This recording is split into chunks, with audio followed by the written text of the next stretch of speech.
I grew up in a small town in Texas, where the local saying was, everyone knows everyone.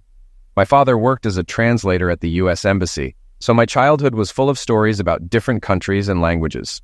When I turned 18, my family moved to England because of my father's job, and that's where I attended college. During my years at Oxford, I immersed myself in computer technology, business management, and economics. I thrived in the challenging academic environment and built lifelong friendships, particularly with my sister Patricia. After graduating, I returned to the U.S., ready to make my own mark. My name is Dan Colton, and before I get into the more difficult part of this story, I need to introduce you to my ex-wife, Emily. I keep in shape by jogging 2 laps around the park every morning when I can. I'm 5'10" and weigh 180 pounds, staying fit by swimming several miles a week and hitting an old-school gym twice a week for weightlifting and MMA training. I'm not a martial arts expert, but I can hold my own, which is why most of my weight is muscle. Despite my degrees, a master's in computer technology, a postgraduate in business management, and a bachelor's in economics from Oxford University, people often say I somewhat resemble George Clooney. Because my father worked as a translator at the U.S. Embassy, I stayed to finish my studies while he returned to the U.S. to work as a computer repair specialist after his service. Now, I manage a well-known company and oversee a new program designed for various applications, from gaming to military use. This program's ability to handle issues in real time is crucial, and it should be ready within 6 months to a year. I love my sister Patricia, or Pat as I call her, and she loves me. We're very close, sharing everything and keeping no secrets. She's 2 years younger than me and currently works as a junior partner at a reputable New York law firm. Emily, my ex-wife, keeps fit by going to the gym at least 4 times a week. She's 5'3" with a stunning figure, 34B bust, 22-inch waist, and 33-inch hips, with red hair and green eyes to match her fiery temper. Her face is angelic, and her smile can light up a room. She's a corporate attorney at XYZ, a PR and advertising firm, where she works after earning her law degree. We met at Pat's graduation. Pat, Emily's sister, and Amy were roommates and introduced us at the graduation party.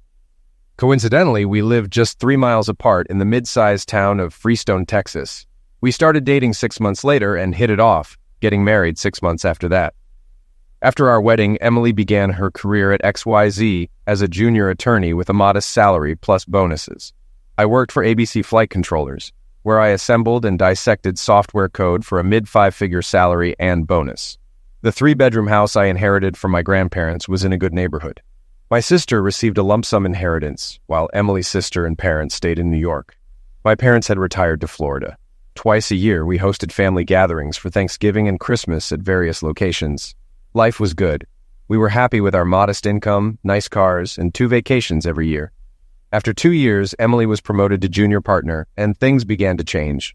She started going out with her friends on Friday nights a few times a month, and worked late more often. Naturally, I became suspicious and went about my usual routines, like reading her emails, checking her underwear, and even installing a keylogger on her laptop. Although I knew I was paranoid, it didn't mean my concerns were unfounded. I even followed her one night. Nothing inappropriate happened. She didn't even dance with other men. So why did I feel something was wrong in our marriage? Emily wanted to become a senior partner before starting a family, which would take about another 5 years. She was happy with her job. Meanwhile, I felt stuck in mine, with no opportunities for advancement. Since it was a family-owned business, promotions only went to relatives, no matter how unqualified they were.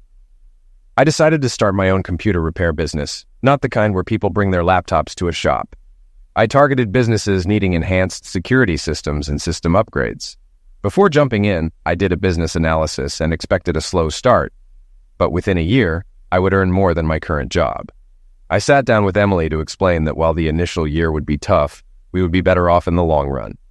I avoided mentioning the new software I was developing to keep things simple. She was completely against the idea, questioning why I would risk everything when we were doing well. She was thriving, and I was in a dead-end job. Emily and I had always kept our finances separate except for our joint account, which covered all the bills. We each contributed equally for monthly expenses and saved the rest. I left my job and started my new business using savings and a loan on my house. I began advertising and made phone calls from a small workshop I rented, which had an attached office. In 3 months, I was satisfied, breaking even. My work on the new software was also progressing well. Then one evening, Emily hit me with shocking news. She was 3 months pregnant with twins. Paranoia set in, and I checked the timeline of her activities. She'd been in Miami for a week on business. It struck me then. She was cheating. I immediately decided to get a DNA test. From the moment she learned of the pregnancy, she cut off all affection, at least toward me. She insisted on abstaining, fearing damage to the babies, even though both I and the doctor reassured her she was overreacting. Despite this, we did the usual things. I attended her relaxation classes, massaged her feet every night, rubbed oil on her growing belly to prevent stretch marks, and put up with her increasingly sour moods.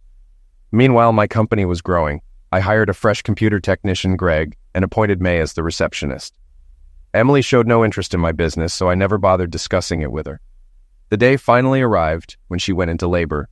I was with a client, discussing a server upgrade, when I got the call. The client congratulated me and sent me on my way. Emily was already at the hospital, her go-bag ready and waiting. I rushed over, grabbed her suitcase and the DNA kit, and drove her to the hospital. She was admitted to a private room in the prenatal ward. After the doctor checked her, he said it would still take some time. Despite my doubts about the twins' paternity, I was excited about the possibility of becoming a father. The doctor suggested I go home, saying it would be a while yet, and promised to call me when it was time for the delivery. I went home, ate, sat around, and eventually fell asleep. The phone rang. Emily was fully dilated, experiencing contractions every 7 minutes. The babies were almost here. It was 2:30 a.m. I grabbed a coat and rushed to the car. Why do babies always seem to arrive at odd hours? I sped to the hospital, making it just in time to watch the first baby being delivered. A few minutes later, the second followed. The nurse checked both babies, counting their fingers and toes, then washed them. While her back was turned, I swabbed each baby for the DNA test as she helped clean up my wife. Even though I already felt a connection, I needed to know for sure if they were mine. Emily looked at me with sad eyes and said she loved me as I kissed her gently. Emily was moved to the recovery unit to rest, and they advised me to go home. The next day, I called everyone to share the wonderful news. The grandparents were thrilled, eager to see their new grandchildren. Pat and Amy promised to arrange time off to visit their niece and nephew. On my way to the hospital, carrying flowers for Emily, I dropped off the DNA kit and was told the results would take about 10 days. Emily would be staying at the hospital. The doctor said she had suffered severe tears that needed time to heal.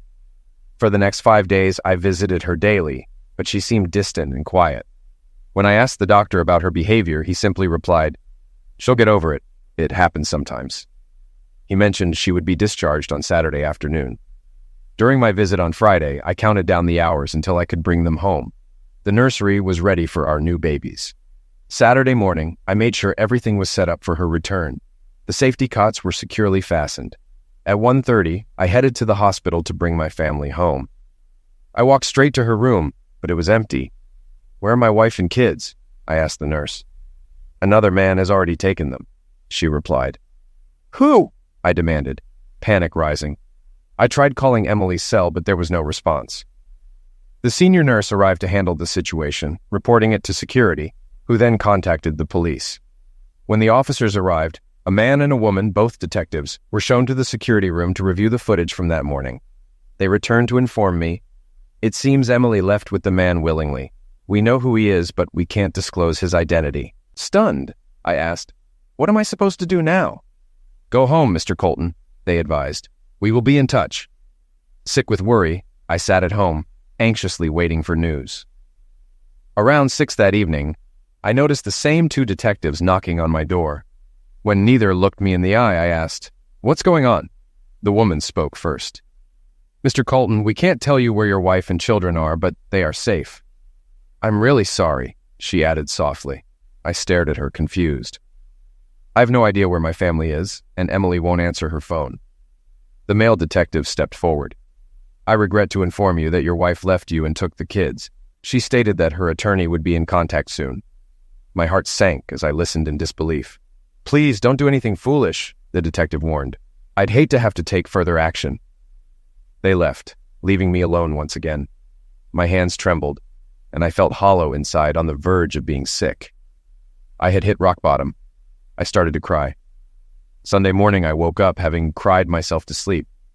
I showered and put on some decent clothes. I made breakfast on autopilot.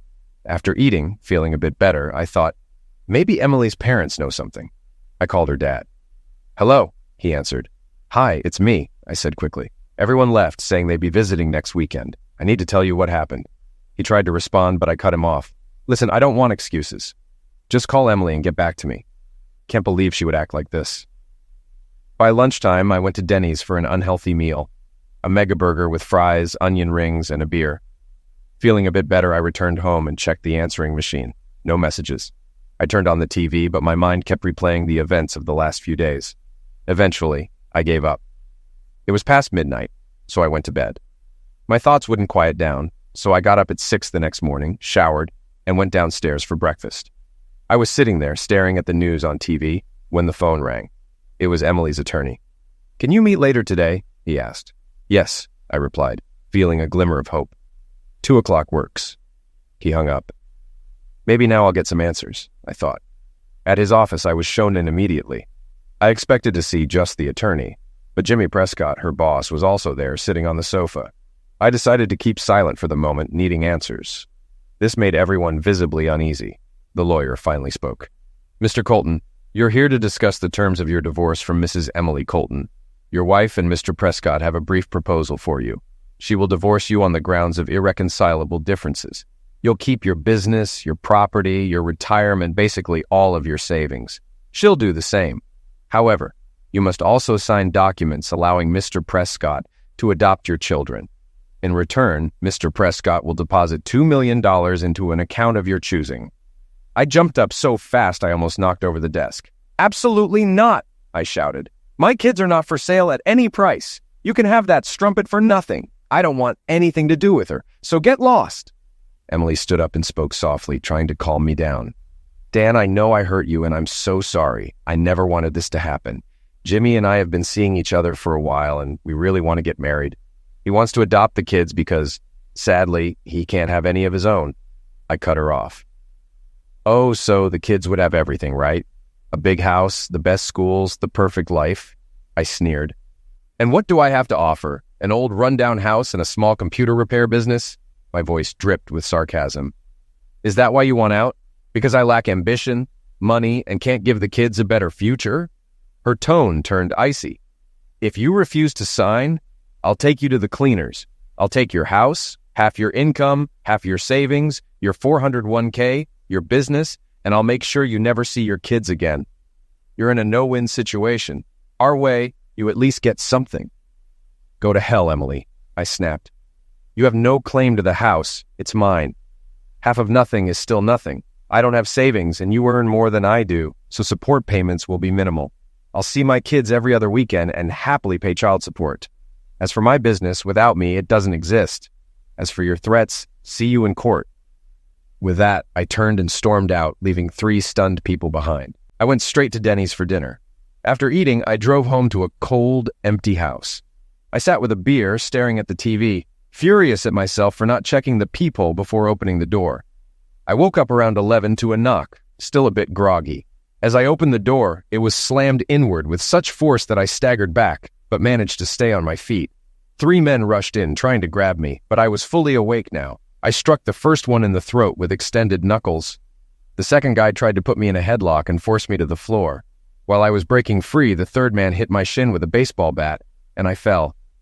I began losing consciousness as the first man lay on the ground, choking.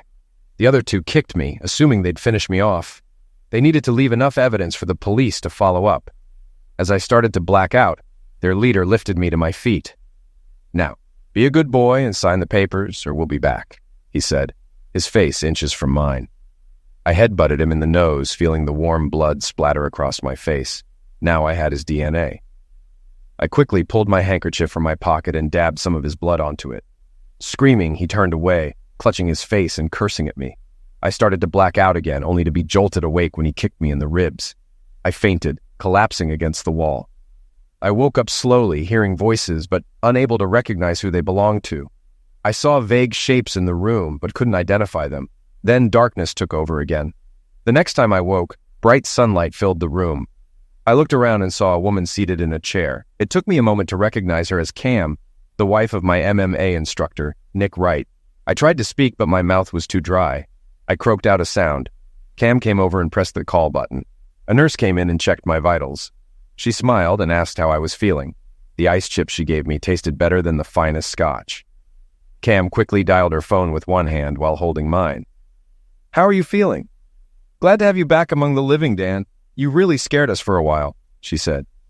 "Like I've been hit by a truck," I croaked. "A truck might have done less damage," she replied with a wry smile. At that moment, a doctor entered. "I'm so glad to see you finally awake. You've been in a coma for 3 days, but I think you're on the mend now." "Doc, could I get something to eat? I feel like I could eat a whole cow. Just pull out the horns and wipe its rear," I groaned. Everyone laughed, but when I tried to join in, the pain in my side made me nearly pass out. The doctor adjusted my pain medication and showed me how to use the button for more morphine. I drifted in and out of a morphine-induced sleep for what seemed like hours. When Nick finally arrived, I realized it had been just over an hour. He filled me in on what happened. I'd been attacked in my home, and the neighborhood watch found my front door open.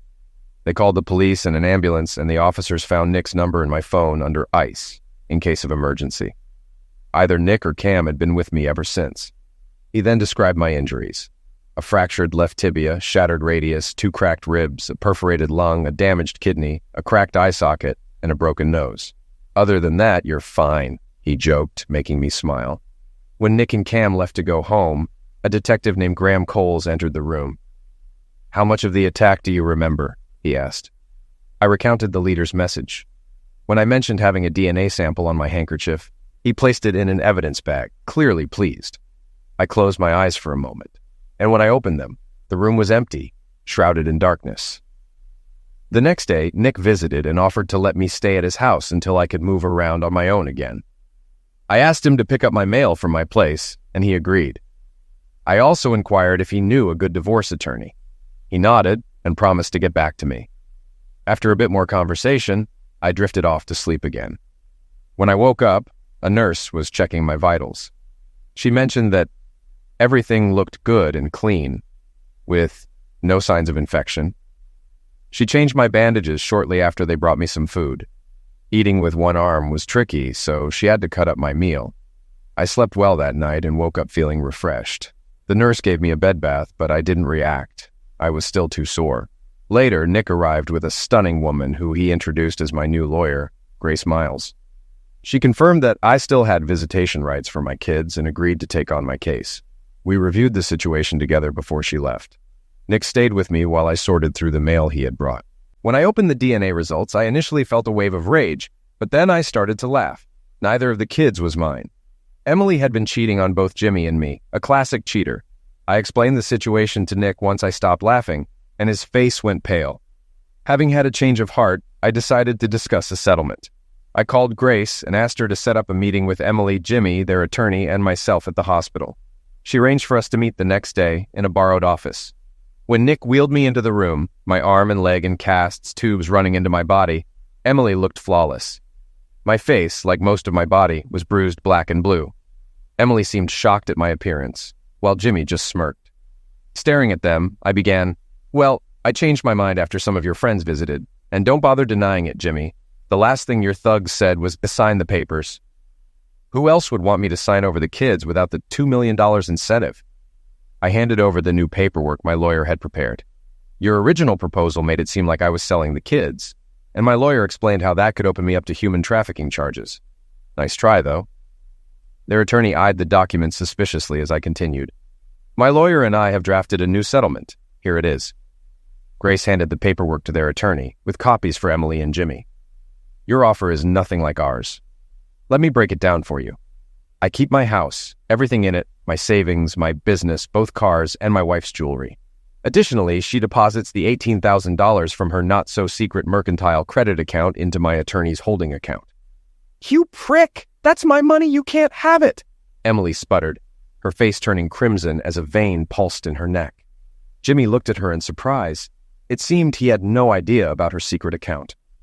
Gently, he pulled her back into her seat, still smirking. I think that moment put the first nail in the coffin of their relationship.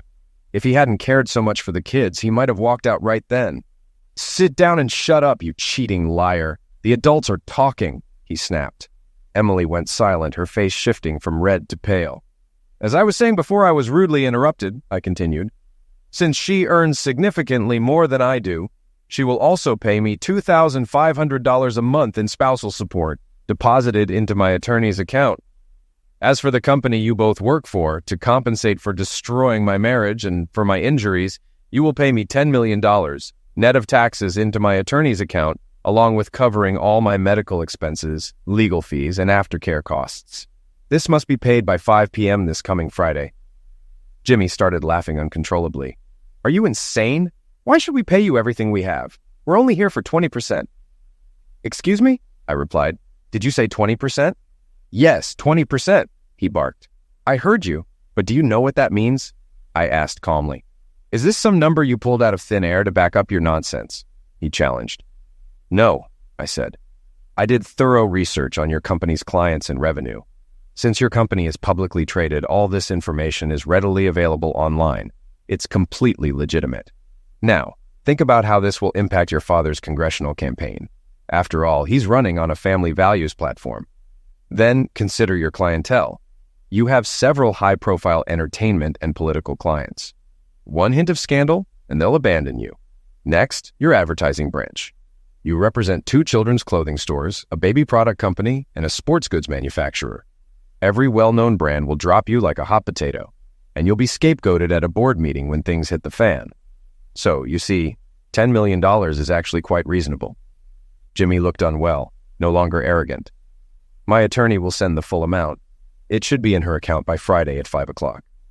No one had anything else to say, but I could see Jimmy still contemplating his escape. I continued, Oh, and Jimmy, if you think my disappearance will let you off the hook, I've sent the whole story to 5 out-of-state attorneys. If anything happens to me, they'll notify the media. His defeated expression told me I'd hit the mark. As we walked away, I called out, 5 p.m. Friday. Later, back in my room, Grace asked why I gave in and let Jimmy adopt my children. She glanced at the DNA test results I handed her and laughed. You clever prick. The kids aren't yours? I'm not sure yet. This shows she was cheating on both Jimmy and me. I intend to find out and make sure Jimmy knows. Dan, I'd hate to be on your bad side. You'd have made a great attorney. Thanks, but I don't have the eliminator instinct. You do, you just haven't used it. The doctor visited later, saying I could go home the next day if I had help. I stayed with Nick and Cam for a while, visiting the hospital twice a week to change my dressings and monitor my kidney's recovery. On Friday, I waited nervously for 5 p.m., but my attorney called at 3:30. The money was in the account, $10,861,312. Wow, I was rich. Grace paid her share and transferred the rest to my checking account. Life went on. After 8 weeks of care from friends, I returned home, but the house felt empty and depressing. I decided to move closer to my sister. At work, I called Greg and May into a meeting. I explained I needed a fresh start elsewhere, thanked them, and handed over ownership of the business, including all profits earned in my absence. Then, I took them out to dinner. Next, I treated Nick and Cam to dinner and gave them a check for $500,000 for taking care of me. They tried to refuse, but I insisted. It was Jimmy's employer's money, not mine. They finally accepted. Over a glass of wine, I told them I was moving to New York to be near my sister. Nick asked about my house, and I said I'd probably rent it out. He hesitated, so I urged him to speak up. He mentioned his son Eric, who had just graduated with an engineering degree, was getting married and needed a place to live. Would I rent the house to him? I agreed, telling Nick to set the rent based on what they could afford and use the money for a college fund for their baby. Cam hugged me so hard I thought she broke my ribs again. The next day, Nick cried. I called Patty to let her know I was coming to stay with her until I found a place. She was thrilled and began planning activities. 3 weeks later, I closed my front door for the last time, shed a few tears, and handed the keys to Nick. I also left Emily's car title for his son as a housewarming gift. We hugged and promised to stay in touch. After a leisurely 2-week road trip, I arrived at Patty's. She hugged me until I gasped for air. We're going out to dinner with a friend. Just wear slacks and a shirt, she said. When we got there, Emily's sister Amy was waiting. We went to a casual diner with a bar, and I realized I'd been set up. I was annoyed at first, but I couldn't stay mad at Patty for long, so I decided to go with it. Ami hugged Patty as we reached the table, then, to my surprise, hugged me too, cursing Emily and wishing she'd rot in hell. Amy worked in accounting at an advertising company nearby. The evening went well, with Amy being the first to pull me onto the dance floor. We danced 2 waltzes and a slow song, then returned to Patty, who said, "You two look like a perfect couple."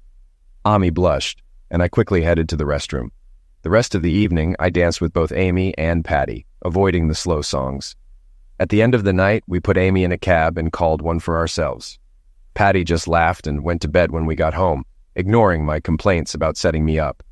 The next day, we went house hunting. I preferred a house over an apartment, imagining barbecues and having friends over. Despite the high prices, thanks to being near New York City, I decided to buy with cash. After weeks of searching, I found a 3-bedroom home with separate living, kitchen, and dining areas, a decent yard, and a secure community entrance guarded 24/7. Patty loved it and joked about moving in with me. I had to furnish the house, buying all the essentials like towels, pots, and pans. Luckily, it came with kitchen appliances, but I still had to stock up on food and basics. Ami and Patty were invaluable in helping me, giving the place a homey touch rather than a man cave look.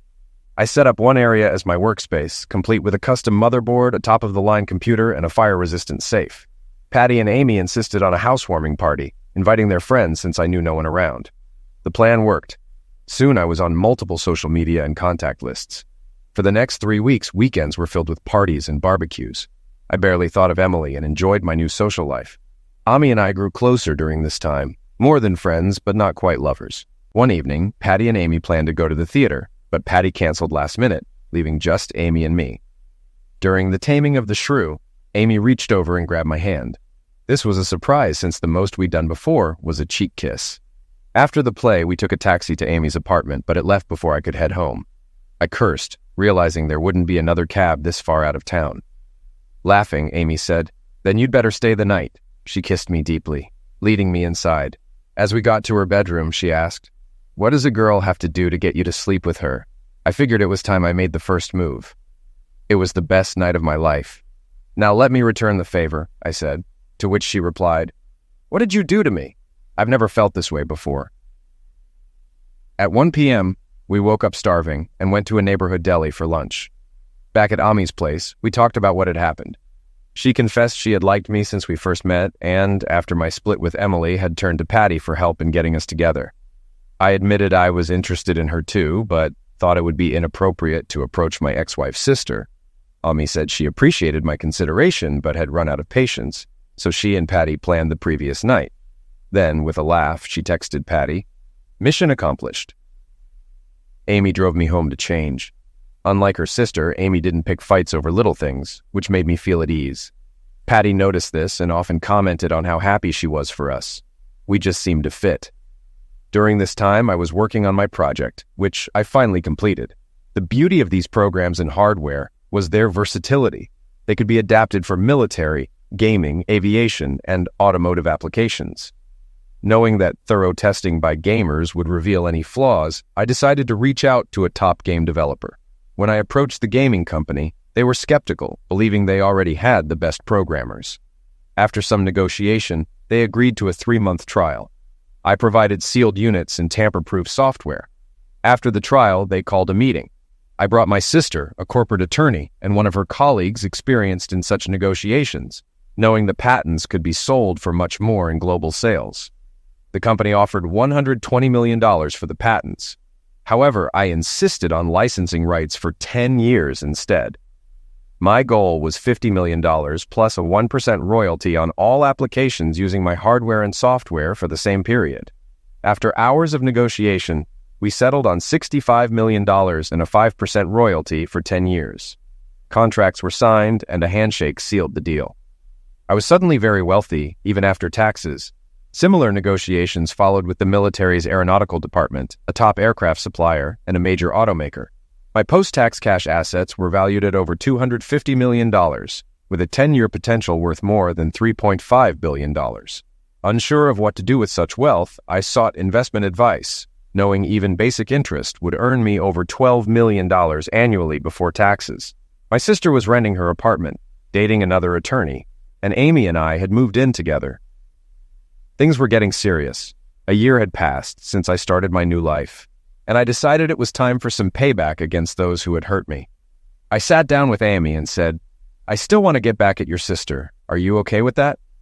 She replied, "Burn the witch. I'll help if you need it." We discussed various plans, but decided to wait before taking action. Just after dinner, the phone rang. An assistant DA from Freestone, Texas, asked if I would testify in 3 weeks. They had caught the people who attacked me. I agreed, and Amy insisted on coming with me. We decided to make a quick trip, arriving a week before the trial. We flew to Texas, where Nick picked us up and dropped us off at our motel. As a thank you, we took Nick and Cam to dinner at the Regency Club. The women looked stunning in cocktail dresses, while I wore a $2,000 Italian suit, and Nick donned his best church outfit. None of us had been to this restaurant before, so it was a special night. A uniformed doorman opened the car doors, then the restaurant door. The head waiter guided us to our table as Cam and Nick admired the pianist playing soft music. We enjoyed a light appetizer of thinly sliced melon and Parma ham, followed by our choice of entrees and fruit salad, accompanied by red and dessert wines. While savoring the wine, I noticed Emily and her husband, Jimmy, seated nearby with another couple. Ami excused herself to use the powder room, with Cam following. They had to pass by Emily's table. I watched as Emily froze, covering her mouth in shock. Amy greeted her, pointed to me, and said something that made Cam laugh. Emily rushed out of the restaurant with Jimmy in tow. When Amy and Cam returned, I asked what Amy had said. Amy explained, after Cam said hi. Emily asked who I was with. I replied, I'm with another millionaire sitting over there. Thanks for divorcing him. We were meant to be together. You obviously traded down. Then I added, I don't see what you ever saw in that stuffed monkey, and walked away. We danced and laughed about Ami's encounter late into the night. The next day, while Nick and Cam worked, Amy and I played tourists, even spending a day at a weapon range where Amy proved to be a surprisingly good shot. The day before the trial, we had dinner at Nick and Cam's house. Home-cooked food tasted so much better than restaurant fare. We toasted their upcoming wedding, and Nick shared that his son was getting married in the spring. When we met with the assistant DA, he called the case a slam dunk. My providing the DNA of the trio's leader had helped identify him. He was prepared to testify against his accomplices. The trial concluded with the leader receiving a 15-year sentence in exchange for testifying. The one I struck in the throat got 2 years since he didn't actively participate in the attack, while the other received 5 years for his first offense. After Nick and Cam dropped us off at the airport, I handed Nick an envelope and told him not to open it until after we had taken off. Inside were the deeds to my old house, a wedding gift for his son. I had shown it only to his son, understanding the importance of wedding vows. After settling in at home, I called my sister, inviting her and her partner to dinner on Friday without telling Ami. When Friday arrived, I finally let Ami in on the dinner plans, and she was thrilled. That evening, we took a limo to a restaurant I had booked 3 weeks in advance.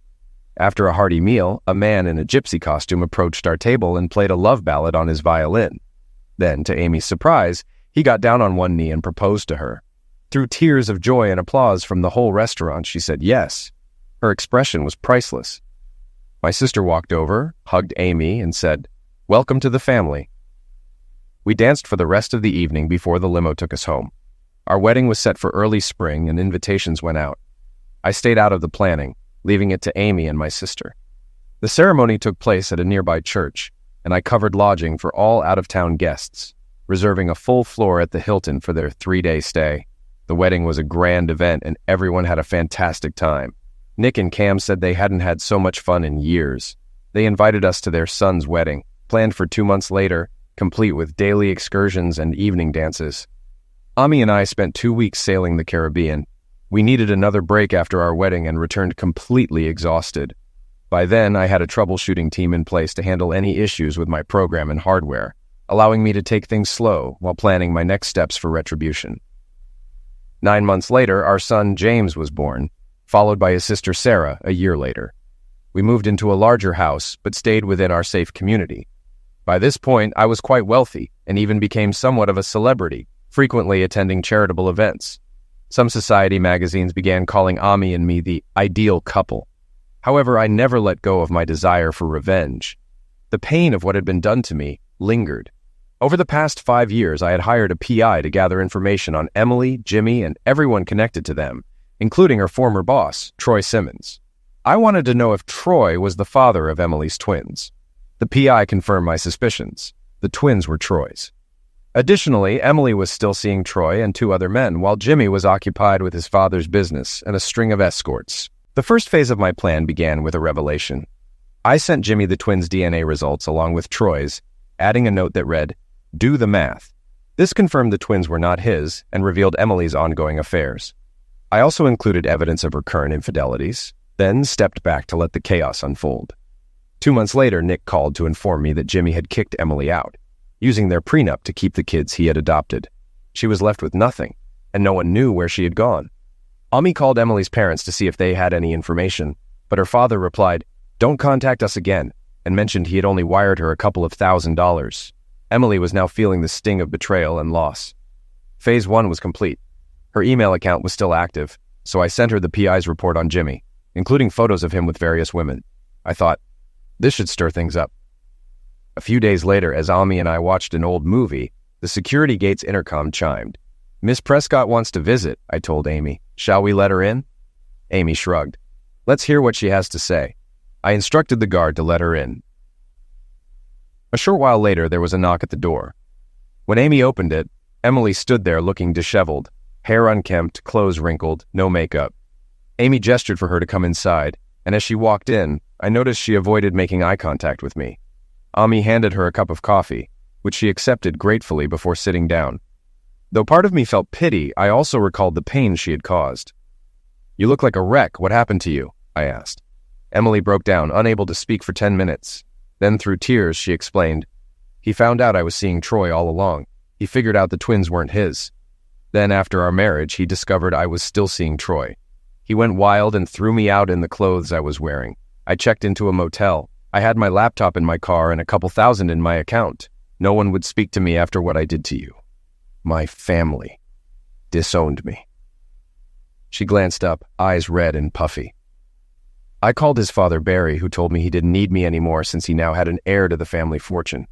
My dad finally agreed to talk to me, wired me a few thousand, and told me never to call again. She looked at Amy, adding, "I had nowhere else to go, so I came here hoping you might pity me." "I didn't expect any help from you." She nodded at me. "I know you wouldn't piss on me if I were on fire. I'm sorry for everything. I was cruel and selfish and deserved this, but I miss my children. I was a terrible wife, but I was a good mother." She paused, looking defeated, and stopped her rehearsed speech. While I knew she had practiced it, most of what she said was true. I felt some pity for her, but I still wanted to deal with Jimmy, though that could wait. He had caused me suffering, and his time was coming. Emily mentioned she hadn't eaten in 2 days. When Amy asked if she was hungry, Emily nodded. Amy made bacon, eggs, hash browns, and pancakes. Emily asked for more coffee, which Amy provided, and she quickly devoured the meal. Afterward, Ami showed her to the guest bedroom and left some clothes on the bed for her. While Emily showered, Amy and I discussed our next steps. "As much as I hate her, she's still my sister. We should help," Amy admitted. I agreed, partly to annoy Jimmy by showing her recovery. For now, we decided to let her stay in the guest room until we found other options. "I'll take her shopping for basics tomorrow," Amy said. Emily came back downstairs looking more rested. We told her the plan for the next few days, and she started crying again. Later, we all went to bed. The next morning, Emily prepared breakfast, coffee, and buttered toast. I joined Amy at the table. "Dan, I'm so lucky. I didn't expect this kindness," Emily said. "You took my family from me," I replied. "What you did was unforgivable, but with Amy's love, I can finally forgive you. I won't dwell on it anymore. No more apologies. This chapter ends here." I added, "You're going shopping with Amy today, but just to Walmart." She nodded. Later that day, I looked for housing options for Emily. Fortunately, a one-bedroom house 2 streets away was available. It was move-in ready, fully equipped, and the owner was posted overseas for 3 years. After inspecting it, I paid a year's rent and a security deposit.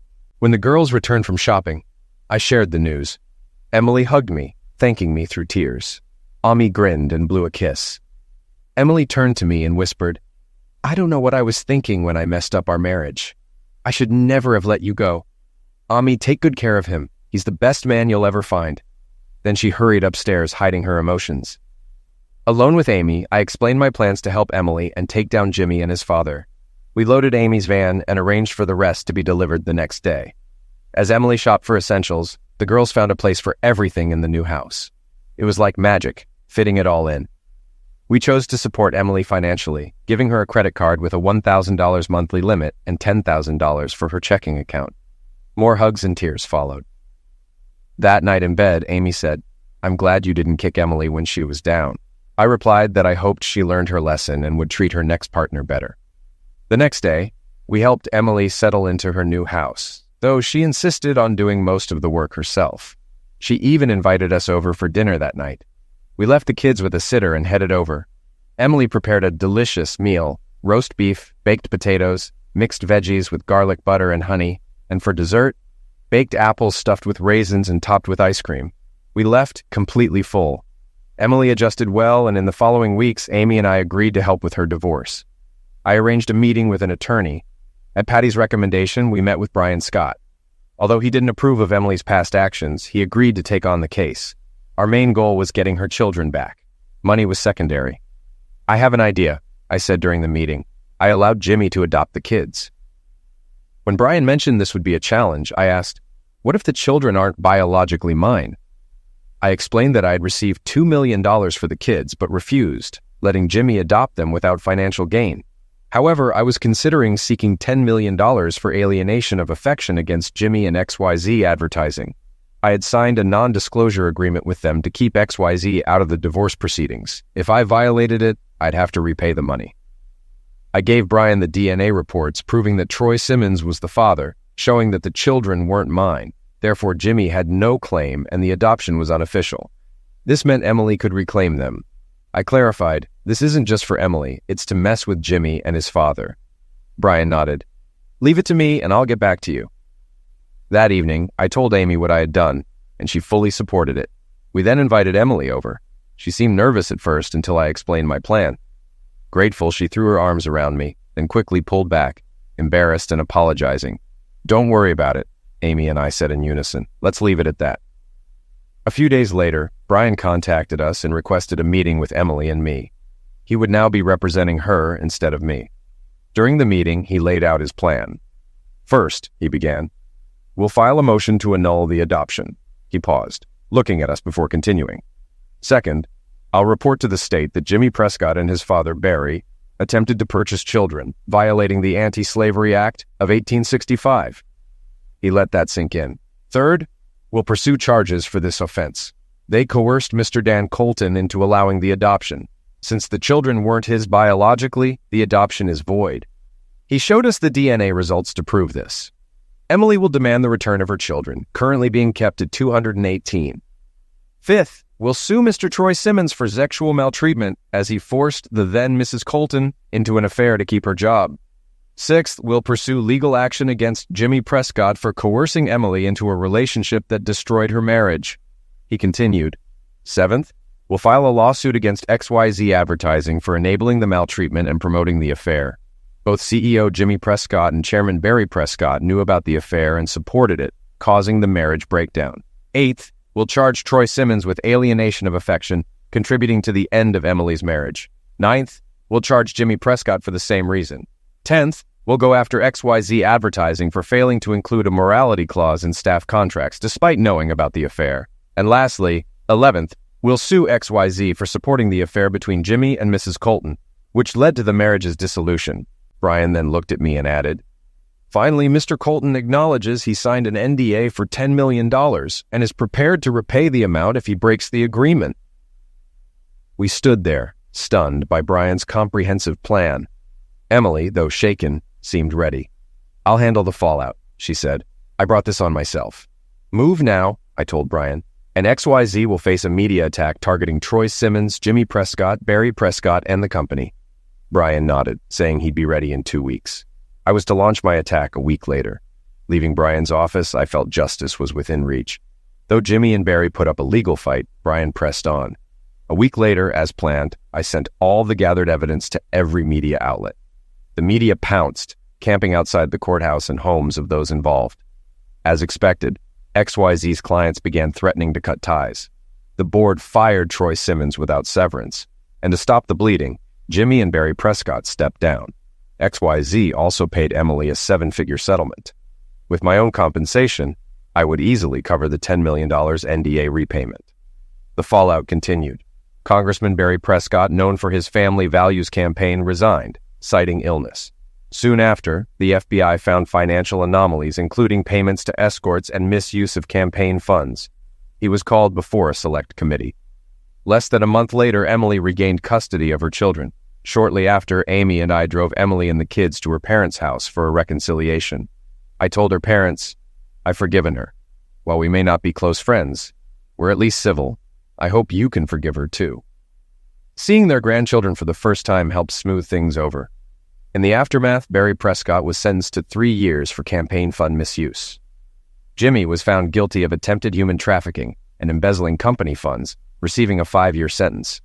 His sentence was longer because he refused to reveal where some of the missing money came from, money I had set him up to take. For my final revenge, I bribed the prison allocator to place Jimmy with a particularly dangerous inmate.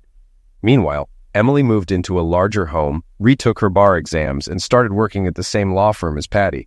Though we didn't socialize much, we occasionally babysat for each other. Emily hasn't dated since. She's focused on her career and children.